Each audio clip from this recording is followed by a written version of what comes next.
Back in the book segment tonight, Stossel Matters. When you hear the name John Stossel, you don't think glamour, you don't think Hollywood glitz.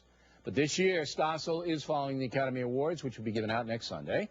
And he joins us now from New York. Why do you care about this, Stossel? I mean, this is unlike you. What do you mean you don't think of glamour when you think of me?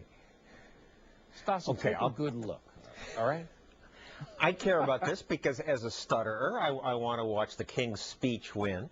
And I care about it because these are gorgeous people telling great stories, and the stories have influence around the world. And they often So that's interesting, and I just want to bring people up to date. Some people know this, some people don't, that when you were a child, you did stutter. You overcame it, obviously a very successful broadcaster now. And you have the message, you think the message in the King's Speech is something that everybody should see? Well, actually, I didn't love the movie because it reminded me of my struggles as a stutterer. But I like one message, that the therapist who helped was unlicensed, which I think is an important truth that Hollywood seldom gets. And I'm doing my show Thursday on how Hollywood gets things wrong. But that movie they got pretty right. You know, do you remember The English Patient? Did that win Best Picture?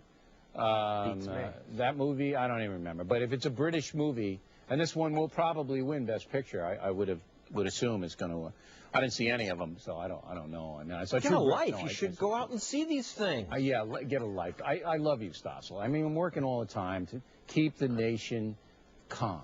All right, that's my job. I can't be running out to see crazy movies. But I used to be a big movie fan. Now, I didn't even see this great documentary, Superman, which everybody says is fabulous, about the decline of the education system in the United States. Of course, it was not a liberal screed, so therefore it wasn't even nominated, which is appalling, is it not?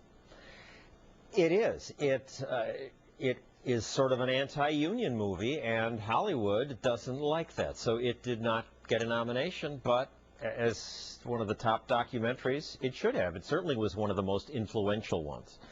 And it's another example of how Hollywood has this bias, pro-union, and mainly anti-business. I mean, who are the villains these days? They're always businessmen.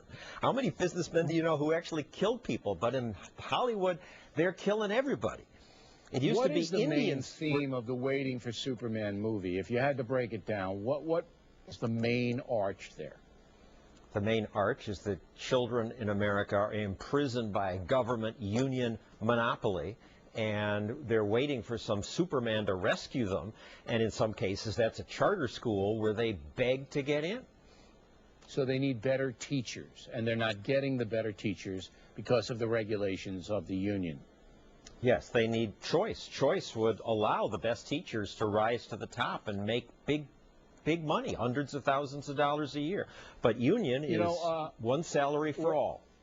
We're out here in Hollywood, and it's Oscar week and that, and nobody cares. You got Anne Hathaway and Franco, James Franco, I think his name is, going to host. But I think next year you should be the host. You and Alan Colmes. You and Alan Colmes should host the Oscars. Because if they're going to go this way, I mean, I think you guys should get a turn. What do you mean nobody cares? This is one of the most watched programs in the world. The whole I think world it'll get the lowest rating. I think this year's Oscars will be the lowest rated Oscars ever. I'll bet you $1,000. I'll take it. Wounded Warriors? Sure. Wounded Warriors? Sure. Okay. Yeah, I do think it's not going to be highly rated, but I could be wrong, as I so often am. Stossel, everybody, there he is. Pinheads and